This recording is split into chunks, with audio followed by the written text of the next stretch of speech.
pour résoudre les problèmes et améliorer la dynamique d'équipe. Là, l'idée, c'est vraiment qu'on est dans cette phase assez conflictuelle et vraiment on va essayer de créer de la cohérence, de créer de la confiance et de créer, on va dire, vraiment un état d'esprit d'équipe dans cette phase de storming.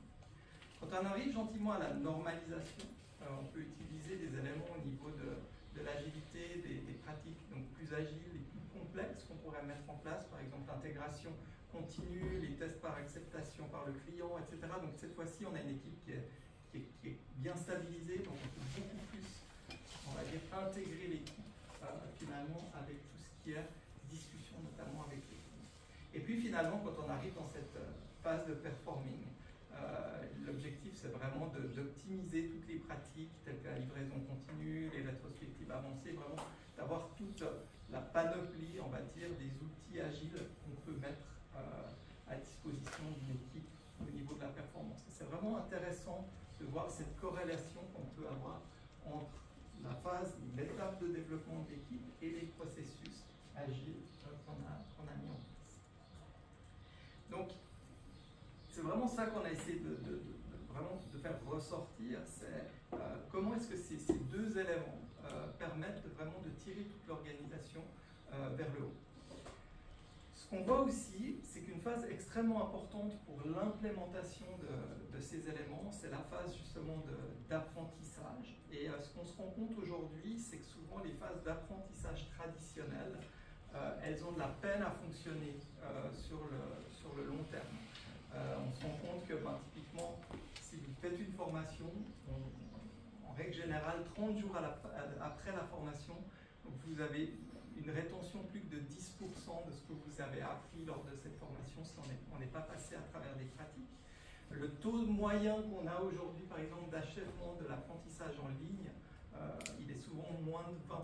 Beaucoup de personnes ont tendance à démarrer les formations et finalement ne vont jamais jusqu'au bout. Et puis tout ce qui est rétention purement de l'audio, du visuel, de la lecture varie entre 5 et 20% de tout ce dont on va apprendre. Donc comment est-ce qu'on pourrait finalement utiliser quelque part des éléments d'apprentissage peut-être plus adaptés pour essayer de tirer toute l'organisation en avant au niveau des phases de développement et au niveau de l'agilité.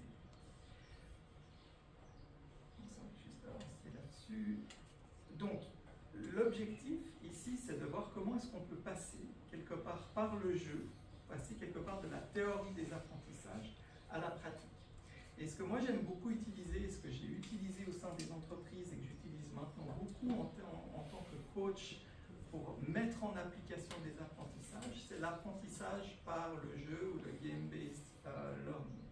Donc l'apprentissage par le jeu, il va utiliser différents éléments, on va dire, pour quelque part former, éduquer, motiver les apprenants et quelque part développer les compétences. On retrouve souvent dans l'apprentissage par le jeu, c'est un engagement qui est accru, plus de motivation. On a beaucoup plus d'interaction entre les gens lors de l'apprentissage. On peut mieux cibler aussi ce dont on veut apprendre. L'apprentissage il est beaucoup plus collaboratif. Et on va essayer vraiment de le contextualiser en fonction des besoins de l'entreprise.